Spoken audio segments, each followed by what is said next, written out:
everyone! Apa kabar? I am so excited for our talk today. So today we are just waiting for her to come on.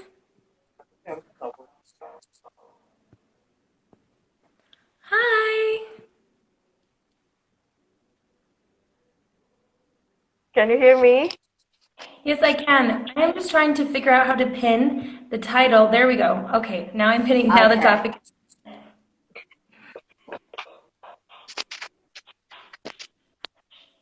Oh, how it looks in your Good. house reminds me of when I visit my family in Indonesia. They have the same type of furniture. It's so funny how furniture is different in different countries. When did the last time you visited Indonesia? 2 years ago, I think. I've gone Uh, maybe, I think I went 2 years ago, or oh, maybe it was 4 years ago. 4 years ago, and then 2 years before that, I had gone. But hopefully, I'm going again this year. We'll see, depending on the situation. But my Oma is turning 98, so I'm going there for her birthday. oh, wow. Oh, Yeah, 98. Wow. yeah, yeah, Actually, very in old. Surabaya. Oh, okay, so we have a bunch of people on right now, and hey, everybody, Uh-huh. welcome. Oh, hey, Oksana. So let's just start with our topic, and then I'll introduce myself, and then I'll let you introduce yourself. Does that sound good? Awesome. So today I'm very excited to present to you all our fifth speaker of the Real Talk series, which Transformación Ballet is doing right now, and I'm hosting it for International Dance Week. So our topic for today is Indonesia, barriers to dance from the slums to the suburbs of Jakarta. And my name is Christine. I am the founding director of Transformación Ballet. And I have a dance program here in Guatemala, which is right below Mexico for anyone who doesn't know the exact location. And I have 120 students. 50 of those students take free dance classes on scholarship, and 25 of the students that I have are from orphanages. And aside from dance programs, I also have academic support for all of our scholarship students to make sure their grades are up. And also, we are a Christian dance ministry. So we also have programming that has to do with conferences for children to help understand what it means to be a daughter of God and a child in Christ. And also we talk about health, especially menstruation and things like that, because it's not taught in the schools here. And especially being ballet dance, where you're wearing tighter clothes and you might be lifting up your leg. You lift up your leg if the children are scared because they think having their period is something horrible, then it's something that culturally we need to teach them. It's okay to come to ballet class when something happens that's natural as a woman. And so, yeah, that's a little bit about my program out here in Guatemala. And now I'll hand it over to you. Hello, everyone. So I'm here in Jakarta. I run a non-profit organization we call Ballet Indonesia Foundation or Ballet.ID. We are a non-profit organization run by only only five people here in the foundation. We work voluntarily in the foundation. And actually, like the foundation aim is to enabling the environment for Indonesian dancers to grow by creating platforms that provide chances for Indonesian dancers to develop by doing the cultural exchange with normally with the international dancers and teachers, because a lot of Indonesian dancers that have a lot of talent, but we still need to learn a lot because like basically especially ballet it's not Indonesian culture, and I think like bring them closer to the dancers, like to the professional dancers of for the our teacher get involved in the real like work environment. It's really good for them to learn. So we create a platform as in the workshop. We started with the workshop, so like the intensive workshop. So actually, this year is supposed to be our eighth um, season of the workshop, but we don't know yet. We still need to see. Yeah. Like the situation now. So, but it's supposed to be our eighth intensive workshop, like a summer workshop every school holiday. Um, but yeah, that. It's supposed to be, Ah, normally it's in June or July, because like the longest holiday in Indonesia for school holiday is June or July, besides the Christmas. But no, normally during Christmas, like everybody away already, right? So yeah, our key program is to one is the skill enrichment, which is the workshop or like the master classes or sending Indonesian dancers abroad to learn in such a short time. Hopefully next time can be longer time. And the other thing is the showcase as in like the small showcase or like the big gala, which is we organize every 2 years. And the gala is also aimed to promote Indonesian dancers and Indonesian culture. So we put together the international dancer, the professional dancer, and also Indonesian dancers together in one platform, which is the gala, and they perform together. Sometimes they collaborate as well, and the other times like different pieces. But through that gala, we always try to bring people together to collaborate together. So yeah, they can learn each other. Yeah, and the other things like our really special program is the community program. Actually, it started in Ballet.ID actually established in 2014, and this program started in 2015, initiated by um, Australian Indonesian ballerina Juliet Burnett. So it started with our gala in 2015 actually, and we contacted her, and actually she's the niece of the very famous poet and playwright W.S. Chandra, and actually she shared her dream that she actually wanted uh, to teach ballet for underprivileged kids. And because of that gala, and she performed as well in that gala, so we started that community program at that time. So we went to Ciliwung. So Ciliwung, it's like the river, like the biggest river in in Jakarta, and there are some people who live the riverside around Ciliwung. And we went there. We give class there. It's a ballet class. We introduced to them what is ballet, and it's really funny because like it's the first time like when Juliet went there and then explained what is ballet, and most of them they've never seen ballet before at all.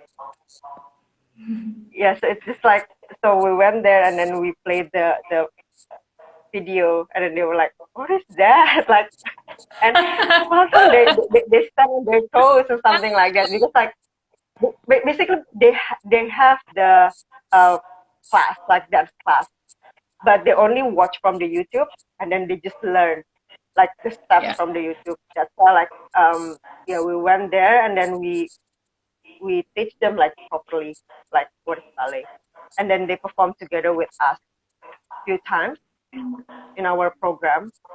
And unfortunately, because they had to move, because like actually like they live in the riverside, and then the government moved them to like more proper place, and so we changed the place to other, we call it kampung, yeah, to other place. It's Kampung Guji, and we run a similar program, but the difference is like uh, when we had the program with Ciliwung, we went there to the Kampung Ciliwung, because actually like they have their own studio, not a proper studio. Don't imagine it's a proper studio. They call it studio, or like in Indonesia it's hanggar.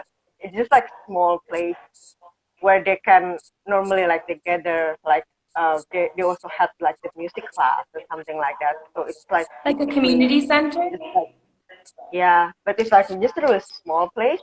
Yeah, so we went there, but with the other community, uh, we asked them to come to the studio, because actually, like with this community, with Kampung Guji, they don't have like the space to do the class, because like actually like, they have open space in their place, but it's just too open. Like it's really hard for them to concentrate during the class. So with this Yeah. community, with these children, like we try to find the nearest studio, and then we bring them there to have the class. Yeah, because I think it's easier, so they can concentrate as well, and yeah, it's more effective with the class. And actually, like because we don't have studio, we still don't have studio. That's why we don't have school. It's only like the organization, and then we run program. Yep, more or less like Cool. that. That's a lot. So, in summary, because I know a lot of people just joined in, I'm Mm-hmm. here with Mariska, and what's your last name again? I forgot. Febriyani.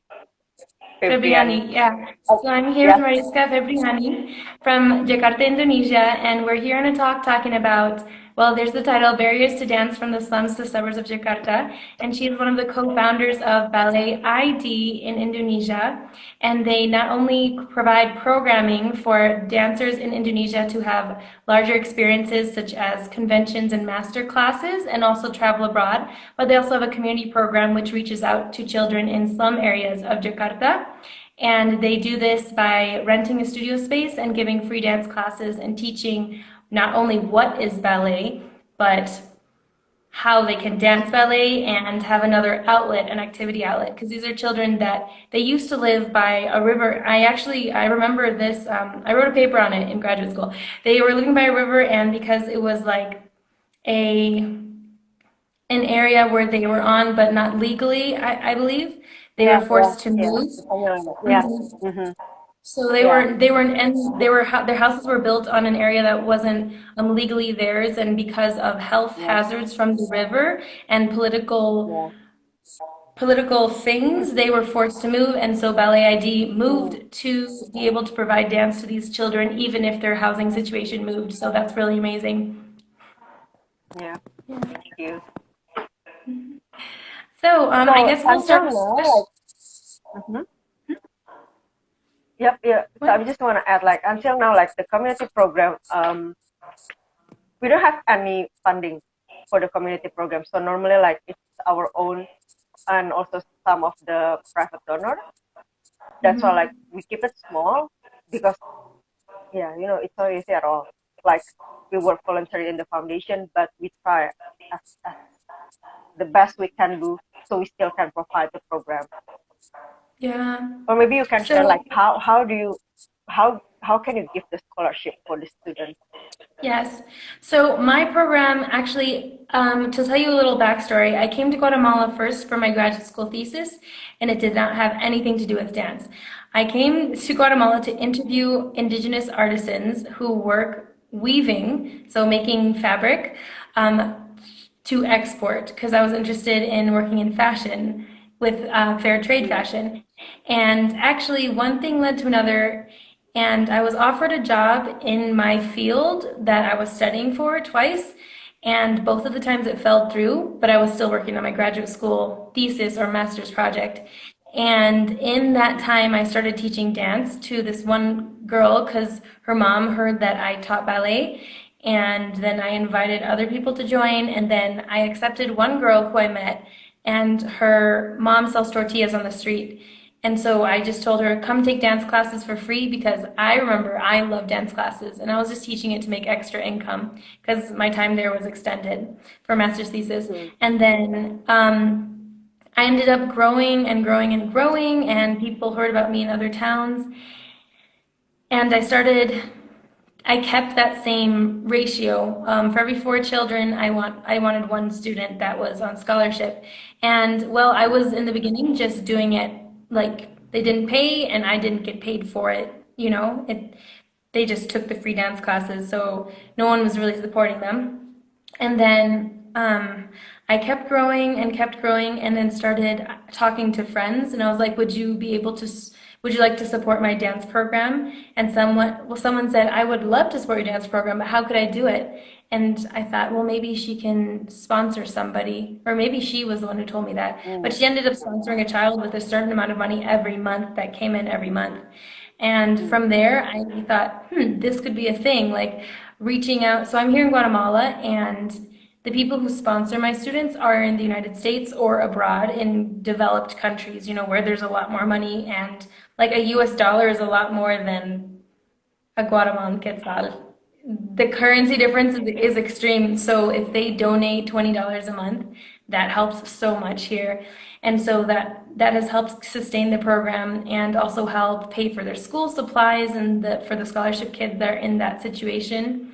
And it has also helped pay for like dance clothes if they need new ones. But we also are provided with donations, thank God, which allow our students from scholarship programs to look the same in class. So we give them a leotard which is slightly used, not a very used one, so they look the same in the dance classes. And as I've continued talking about the program to many people, and especially I did a GoFundMe, and that helped us fund the orphanage program, children's transportation for to one of our studios, to one of my studios.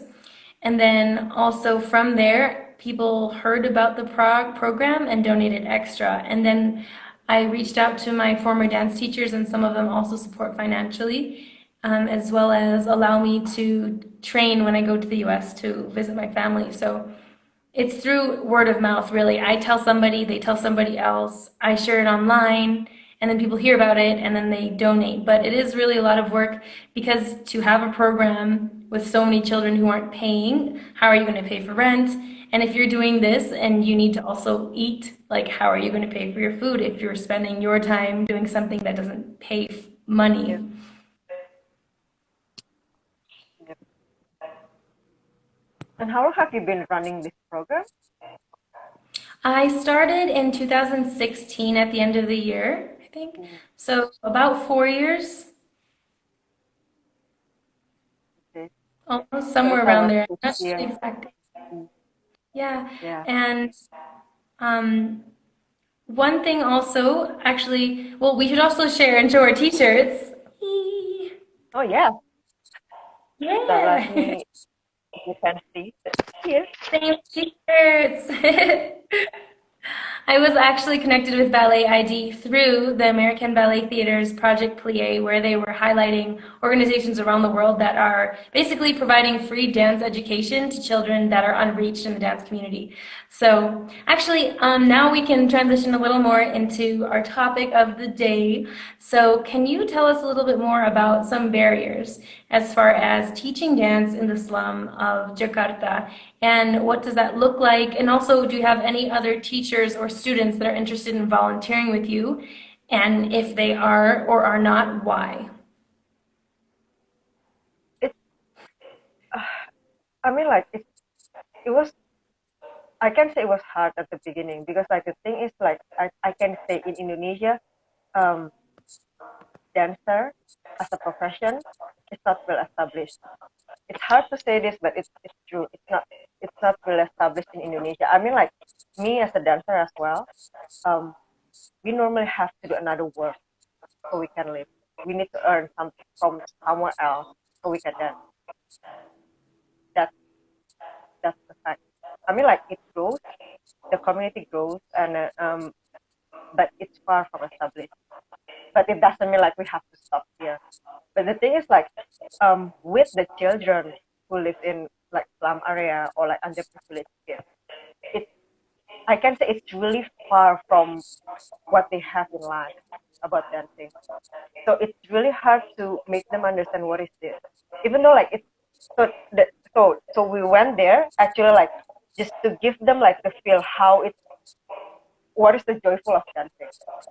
Mm-hmm. So we went there like we brought that like yeah, I mean like something like I cannot say um we give them the dream as a dancer. Honestly, it's just like we bring ballet or like dance to their community just so they can feel like what it feels like, what is the joy of dancing properly. Like you can share your feel or like whatever like the hard time you have in life through dancing. It's something like that because like it's really hard even like um the first year actually like um after like I cannot remember, probably like 6 months, 6 months after the session in the Ciliwung area, we chose to children, and then we sent to ballet class, like the proper ballet class with other children. And actually, like honestly, it didn't work because I think um, sometimes it's hard as well to put them in other community, like together with other children. So it only works. I mean, like they went there to the ballet class, like to the proper ballet class, years their place is only like 6 months, and then after that, they said like we don't really want to go there anymore because like they don't feel comfortable um, to have class together with others, even though like it's, I mean like I don't know, it's just like they don't. I mean like the teacher doesn't give it like different attention or something like that. It's just like I think for them it's not easy to put them like outside their community at that time, Yeah, and it's very just because of interesting. like yeah. That's why Also, like I think one of until your now. students, I think Marsha is your student, and she's saying hi to you. Oh, okay. Really, hi Marsha. Oh yeah, hola Marsha. But to actually speak to what you're saying, the call that I just had in Haiti, we were talking about that actually, how to integrate students that come from the orphanages into a regular, Oh, proper ballet class. Because if you, for example, when I go to the orphanage, the class structure is very different. They still wear their dance oh, clothes, however, it's a lot less strict. And then mm, when you're going to a formal ballet class, it's very different because ballet is very disciplined. And mm, also, students who are in a formal ballet class, a lot of the time they're probably coming from money. So the way that they talk and mm, act is going to be very different. And one thing that mm, yeah, Marion was telling me is what she does is she gives them 1 month of formal ballet training by themselves, and then she integrates them to prepare them mentally. Like, this is how they're going to act, and this is how you need to act. Do not do this. Yes, do this. Like, don't lean on a bar. You're going to get in trouble. mm, Do be as confident as possible. Understand that when they're dancing and they're looking like they're snobby, they're not being snobby. That's, you need to be confident, and that's being confident. So I think it's really important to like prepare them and have a transition. And also sometimes you're completely right. What I was just talking about in the last talk as well is that the students like to stay with their own friends and what's comfortable. But that's also mm. a really cool thing about ballet. You push them out of their comfort zone and they realize what they can do. And I'm not sure about the uniforms, but were they given uniforms as well? Yeah, yeah. We bought And the then did they uniform for do? them, but it's just like, I mean like it's um I didn't have any experience with this before. That's why like it's like learning by doing. And then when I knew that it doesn't work to put them like in the real ballet school, like in the proper ballet school, so we put them back to the community. And then until now, the class is only for them. So it's created like the class is created only for them. But how they gonna learn to communicate with other people through the performance? That's why like we always create the program with the performance at the end normally. But yeah, this year unfortunately it's really hard to have a performance this year. But normally like the yeah, we train them or we give the experience to them to um like interact with other people or people with different community through the performance. And I think it's easier for them because like at least like they're still with the same community with their friends, with their own friends, but and then they perform together. So I think it's easier for them. Yeah. Mm-hmm. Can you tell me how you found the children that are part of the community program? I know you said you started with 2 children, I think.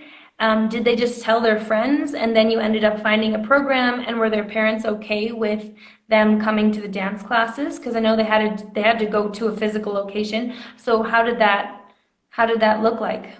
What did that look like? Oh, for the first community, which is at Kampung Ciliwung, with the Ciliwung Riverside, we went there and they already have their own community for the dance class. Okay. So I talked to, yeah, because I, yeah, as I said, like there's like the little studio that they have for the like gathering community program for music, for dancing, because they actually like have dance class. They have the dance class, even though it's like, as I said, they only learn from the YouTube. So I went there. So I Oh, talked to the teacher. Yeah, so I talked to the teacher like, we have this program. Actually, like it's before Juliet came. So we went there, and then I gave class for a few times just for introduction for them, so they won't get really where did you surprised. find them? How did you find the children? How did who? Uh, So you're the initial founder had the idea. Did you just walk up there and you just said, "Can we start a dance program here?" Oh, because like we know like the head of the community program there. We heard before about that program. That's why we just tried to we went there and just asked like more details about the program, and then we said like we have this program. Would you like to collaborate with us? And then we will come every week with the teacher, with the ballet teacher, to give class to them. And then when Juliet came, and then she gave the master class to them as well, and something like that. And then we tailored the program especially for them. And also like from the beginning we said like we're gonna have the performance as the goal of the program.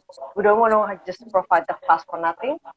So it's like since the first time of the program, like we said that we're gonna give the class for free, but at the end like they're gonna perform as well with us in our program.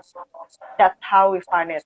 And then the other, after they move from the riverside, and then we move to other kampung, to other community.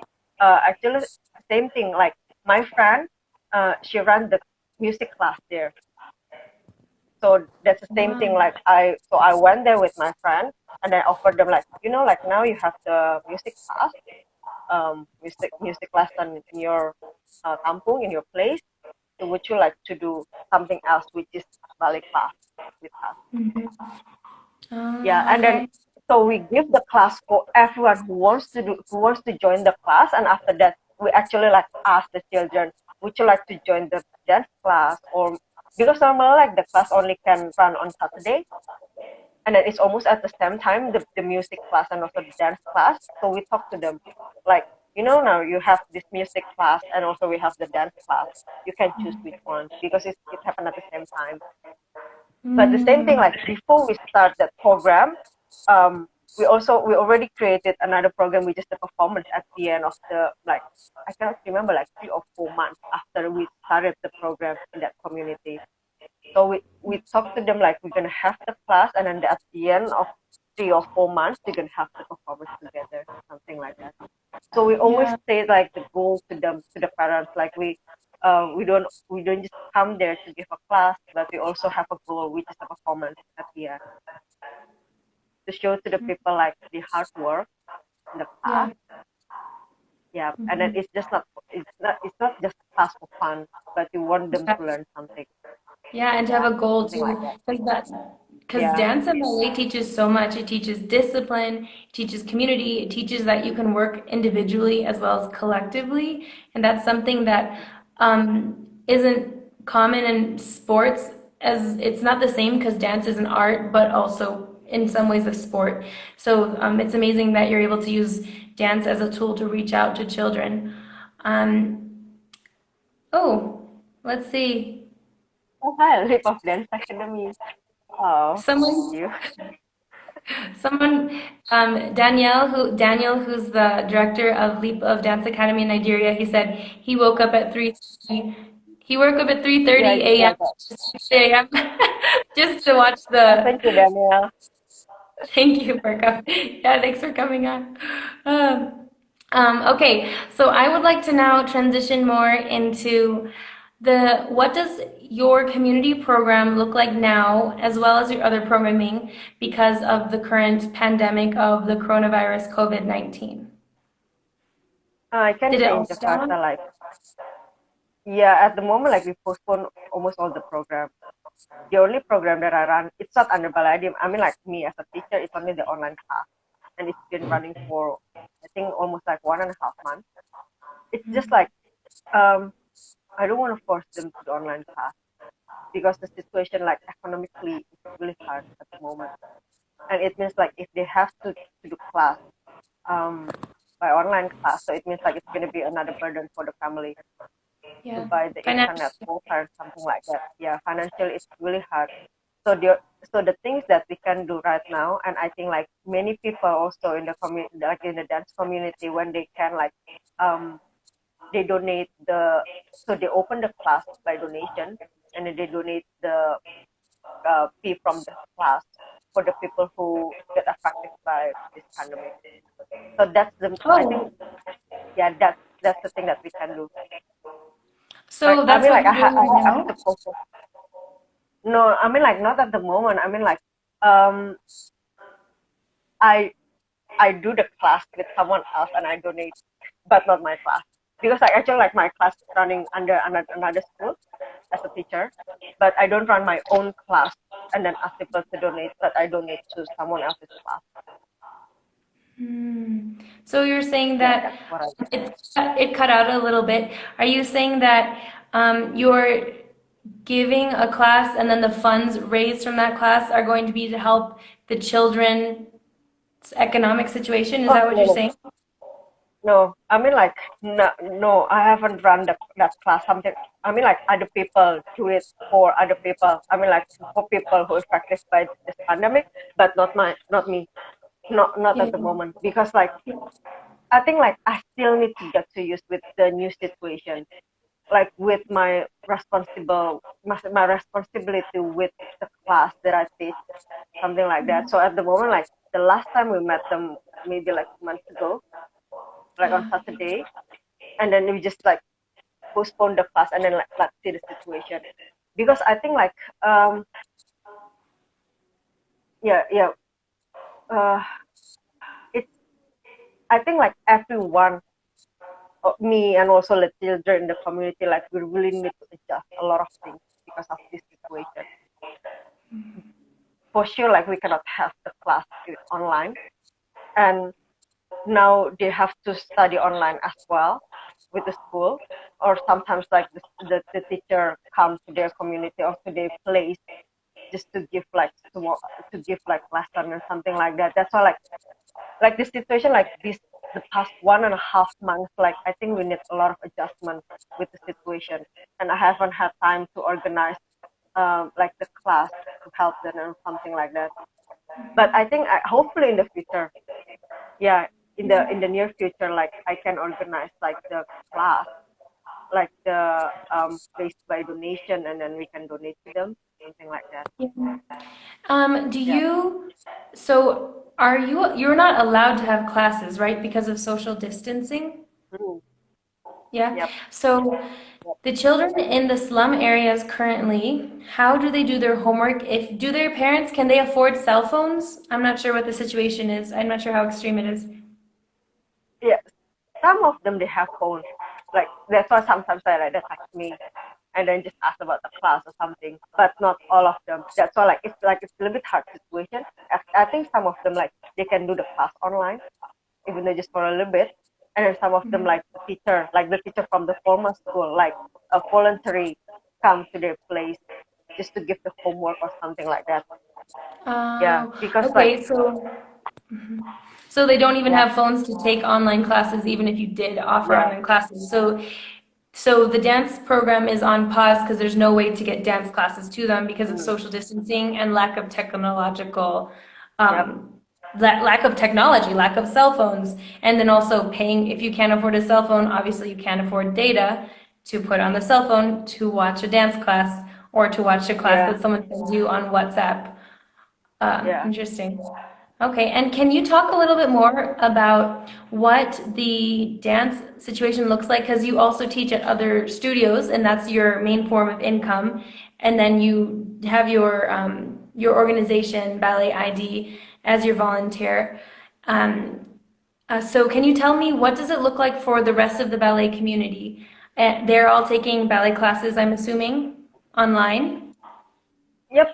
Yeah, so the past 1.5 months, like I think it's almost like I can say most of the studios like they switched to online classes.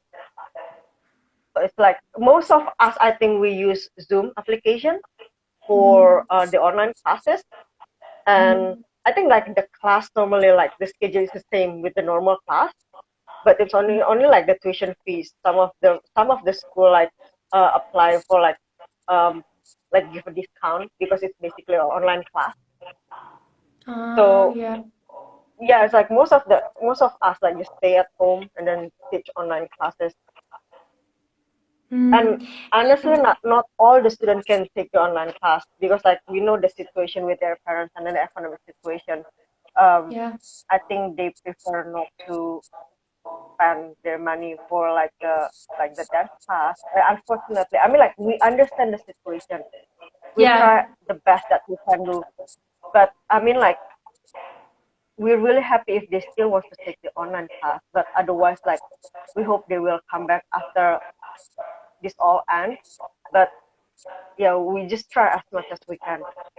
Hmm. I So mean is like if there a way I can. for this, Mm-hmm, mm-hmm. is Okay, there a so way for the you can continue. students?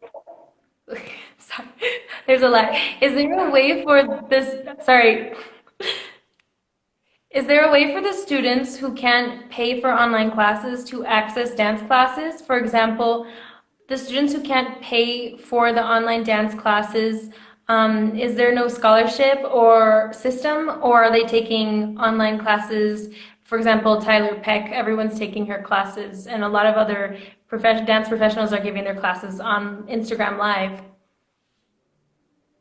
Yeah, I think like I can understand as well the situation with the um dance, or I can say ballet school is hard as well.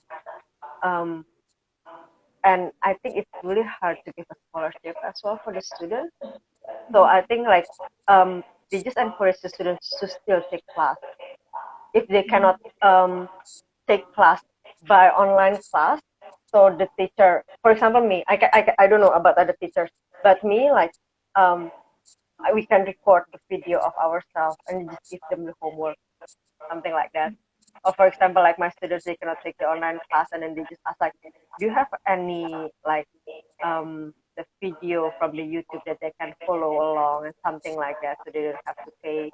And then just give them like the link. Oh, this is the YouTube that I've seen before, and I think it's good for them to keep practicing as yeah as much as they can, something like that. So yeah, for me, for myself, like I suggested them to do online class. I mean, like not online. I mean, like just to see from the YouTube or like the Instagram live, and then I just give them the schedule if you can, because there is so many online, like free online class right now. It's just like the time difference. Sometimes like what time is it? Just like today, like I feel like we a little bit miss up, mess up with the schedule, right? Yeah, it's Yeah, like the gosh. 2nd of May in Jakarta, but it's not yet in your time. It's something like that. I mean, like for me as a teacher, just try to provide like the information as many as I can give to them because of the situation. I know like not all the students can take online class, like the online class under the ballet school, but at least they can take online class somewhere else, like from the YouTube for free or something like that. Yeah, and that's very interesting because, well, you're a teacher at a dance studio that you don't own yourself, so you're not making the financial decisions. Is that correct? Yeah.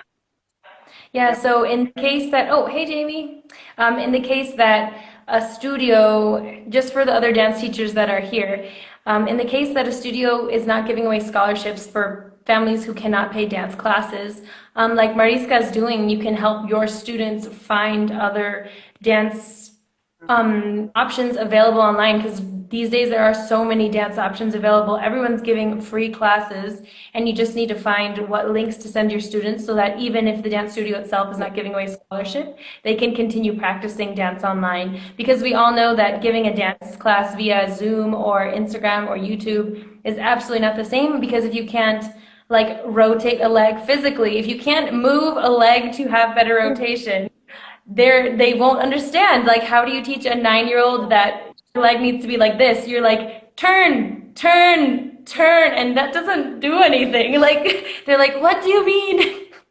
You know? Yeah, it's really hard, like really hard. Sometimes like I really zoom my feet, like can you see? It's like this. You understand? You get it? Like yeah, it's more or less. It's like, or when they're backwards, it's like, no, it's the other leg. They're like this, like, no, that one, the one that in that direction. Yeah, yeah, yeah. It's like my right, So your how about left, you? and I'm Like, like, I don't know which one's left and right. Oh, hi, yeah, Kaylee. yeah. Yeah. So how about Also there? tell Is there some like is there online class as well? I'm doing How YouTube you do classes that? because of technological barriers as well. Many of my students, we couldn't do Zoom because the type of phone their parents have, the camera doesn't work well enough to be able to do Zoom call. So it's like live through YouTube, or like you record it yourself and then you post it on YouTube? It's YouTube Live, and then I upload it right Oh. afterwards. So now I have like 70 dance classes up from this time period.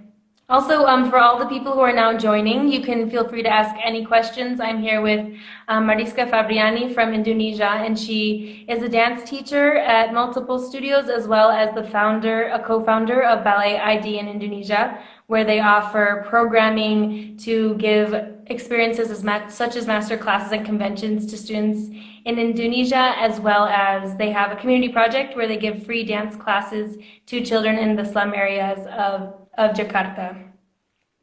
Okay, so I do have another question. What does it look like as far as barriers for ballet dancers in Indonesia? I know around the world, ballet dancing is typically for people with money, from middle or upper class. What does it look like for somebody from lower class or low income family who wants to be able to be a ballet dancer at a studio in Indonesia? Are there many scholarships available, and are there many programs that offer free dance scholarships to students from low income? It's Yeah, it's really hard actually in Indonesia. As I said, like the community grows, but still a lot of things that we like, a lot of homework that we still have to do to establish like the audience, like the dancers. And actually, like in Indonesia, we don't have a professional ballet company, as in a full-time ballet company in Indonesia at all. And Oh, um, yeah, as I mentioned as well before, for the children, like underprivileged children, like it's really, it's something that they never seen before. Like it's really far from their life. Like um, it. I think like most of them like actually like that's the first time they saw ballet, and yeah. But it's like yeah, yeah, and I like uh-huh. Yeah, you can sorry. continue. Yes. I know that Indonesia was recently put on the map because what was her name? Rebecca something. She Yeah. won I think YAP, yeah, twice, 2 years in a row. And she's from a very low income family. What's the school she goes to called? It's called Mari something. it's Marlupi Dance Academy. Yeah, so are they a studio that does give out scholarships to students quite frequently? Because if students are from low income, and I mean honestly, ballet is so expensive, you don't have to be the poorest of the poor to not be able to afford it. You need to be lower middle class or lower class. So you don't have to be very poor to not afford ballet because ballet is expensive. So do they give out multiple scholarships, and is there like other studios that do give opportunities to children from lower income to take ballet classes if there's no way their family could afford it? Um, okay, I answered this. I mean, like this is from what I know. I mean, like yeah, maybe some other time we can talk to them as well. But from what I know, like the studio, or like the especially for Rebecca Malupi Dance Academy, they help um they support Rebecca for this uh to go to the international competition, to train her and everything. But I mean, like um I think like the past 2 years, if I remember, yeah, so far that I can remember, the past 2 years, like some of the uh, ballet schools in Jakarta, they now have like the full-time dance program, and I think like some of the school, like they also give like the scholarship for the students who cannot afford, the talented students that they cannot afford the program, so they can join the program for free. But I mean, like it's not like something like the open audition and then this is for the scholarship program, something like that. It doesn't work that way. I mean, like normally like the students, it's like they study there in in that school from their little kids, and the teachers see that really talented and then have like bright future or something like that. And then when they cannot afford the tuition fee, they cannot afford to pay, and then like the studio helps them. But Uh-huh. I mean, like So, it's not like just like the open audition and then oh, this is like the audition for the scholarship class or something like that.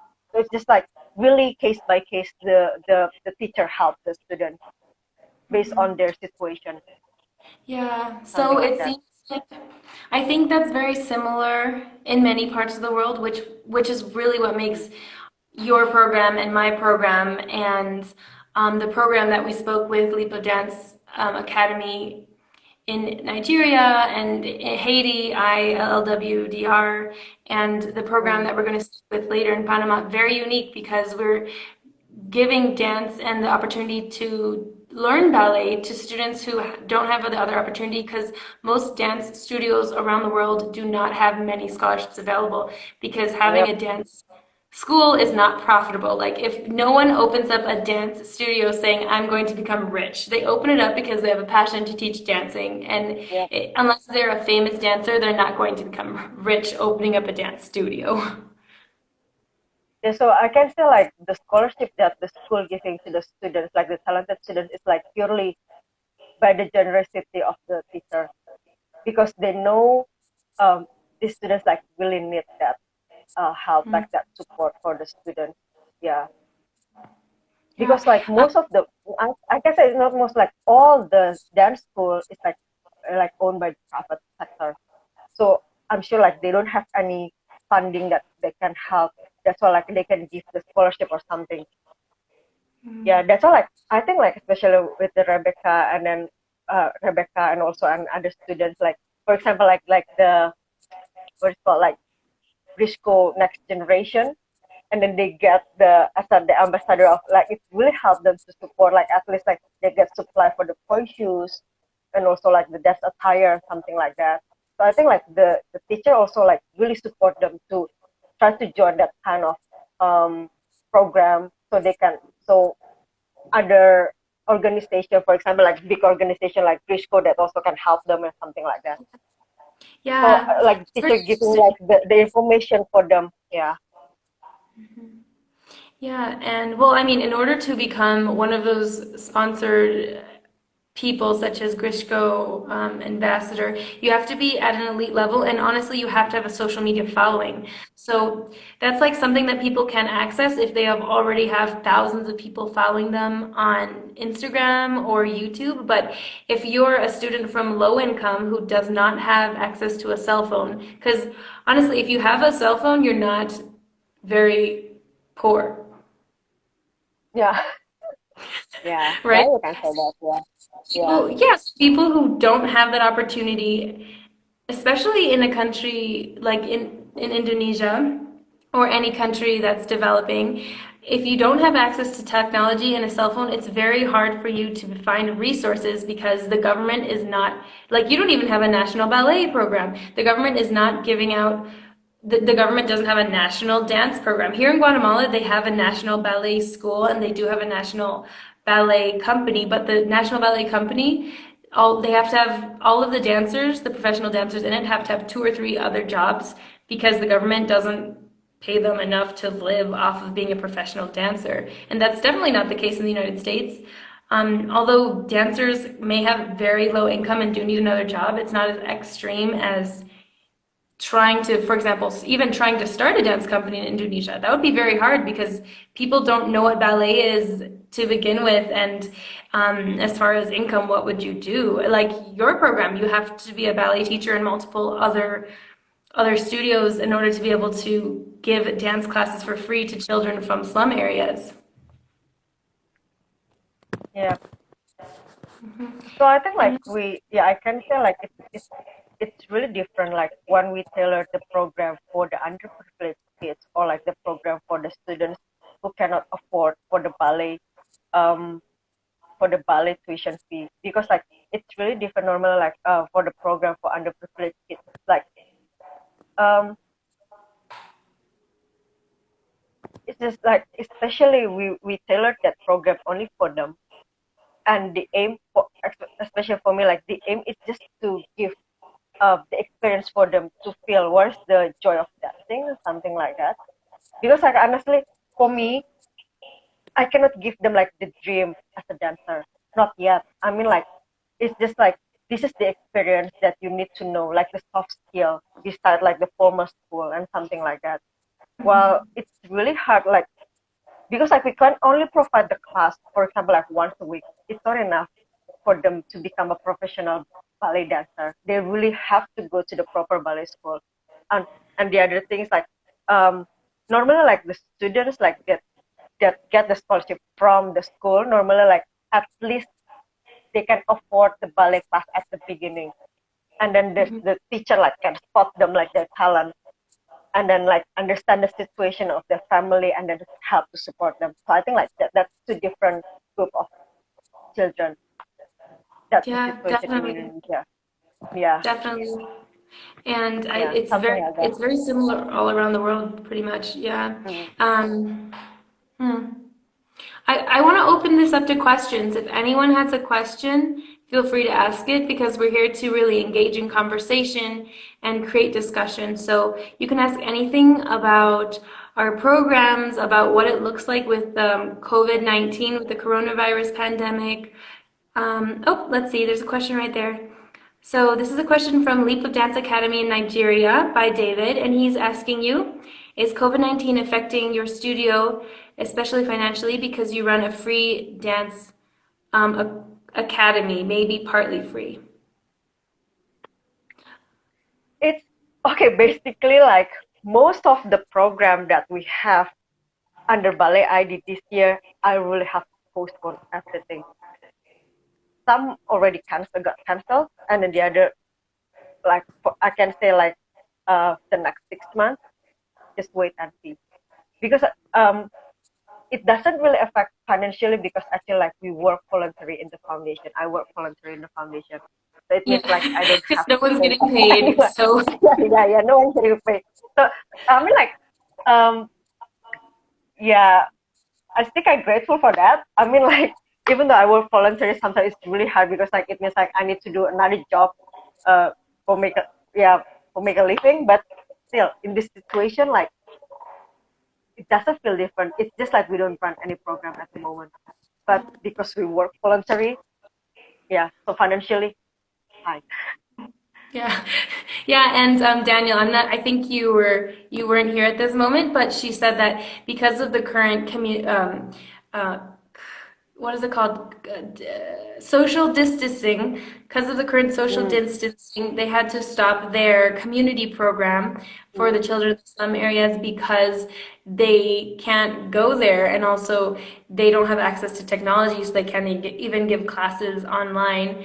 yep, And then, as far as their other programming, they had to put it on pause. yep, right. Okay, do we have any other questions out there? Feel free to ask anything. Well, anyways, while we're waiting for questions, I just wanted to touch upon what was the what were we just talking about before the question? Oh yes. So the orphanage dance programs, it's very, I can completely understand what you were saying when you're giving them the experience of dance versus the dream of becoming a ballet dancer. Because as you were saying, in Indonesia, there's no national dance company. So they, if they wanted to be a professional ballet dancer, they would have to go to a different country to do that. Is that correct? Yep. So Okay. basically, And like, so, probably like the shorten is that it's just like the introduction for them. What is dancing? Even though they do the performance, but I mean, like for me, it's more just like introduction for them. Like there's something else. Like there's a profession as a dancer, and then you can dance professionally abroad or hopefully someday in Indonesia. So it's just like to give them the opportunity. ooh, loading. Sorry, I think it's like the internet connection. So yeah, when I run the program for the underprivileged kids, it's more like that. It's just to give the understanding and to give them more knowledge and the experience Yeah. about the dance Yeah, the class, something experience. like that. Yeah, definitely. Because when children are coming from really difficult situations where they might not, their parents might not know how they're going to pay for food every single day or every week, Yep, dance is something that helps these kids escape from a somewhat difficult yep, reality. I mean, maybe in the moment these kids don't realize how hard they have it, but having something like dance where they can escape the difficult things in life, like I think a lot of people don't understand when you come from a situation of extreme poverty, such as a slum area where your parents don't even own the land or have an illegal squatter settlement, basically. It means you have everything else is more work because they don't have the tools to, for example, make lunch or dinner as easily as if you had a microwave or a fully functioning stove. yep.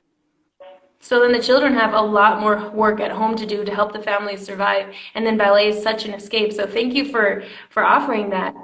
Um, Here, let's see. There's another comment by Daniel from Leap of Dance Academy in Nigeria, and he says, "There's no national ballet company here in Nigeria. Most schools here just run it for fun. There's very few vocational schools."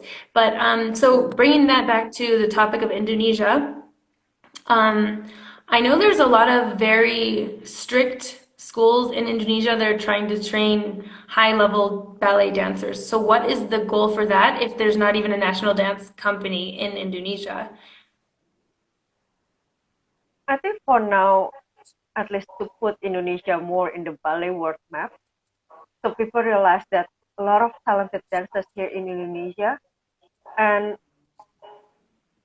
yeah, just I mean like it can also like a good um tools to promote Indonesia as a country for now. I mean like for now the students like they practice in their own ballet school, and then they do if they can they do a competition like the international competition, and if they won, and then it means like they also promote Indonesia as a country there. um yeah, that's so far that we have now. I mean like they perform at least once or twice with the school production, but hopefully when it grows more and more, and then someday we're gonna have like the National Ballet Company or something bigger than that, or maybe like the National Dance Academy or something. But I think like for now, we try to raise our standard as a dancer. A lot of talented dancers, but we really have to raise our standard. It it's still far if we compare with the dancers abroad. That's why like I think now we really push ourselves to raise our standard to someday Yeah. like really put Indonesia in the dance world map, something like that. Yeah, and it's really happening, honestly, because when Indonesian youth started winning YGP and international competitions, the whole world looked. They were like, Indonesia, where is that? And they were like, oh, it's more than 1,000 islands. Yeah, yep, it's true. Oh, Yeah, so I'm going to read this comment right here right before I get to my next question, which has to do with barriers to dance in Indonesia, but looking specifically at race. So before I get to that, let's see. Having dance and a getaway from daily life is so necessary. Oh, this is Jamie. She's a ballet teacher in Texas. Even upper or middle class need it. I can't imagine how much more your students need and appreciate it. So yeah, that's awesome. Let's see. Oh no, it's about to close. I think our question about race will have to wait for our talk, which we're going to do tomorrow at the same time. It's going to be 9 a.m. Indonesian time, 2 p.m. Guatemalan time, 4 p.m. Eastern time. Okay, we have to log off now. Bye. bye.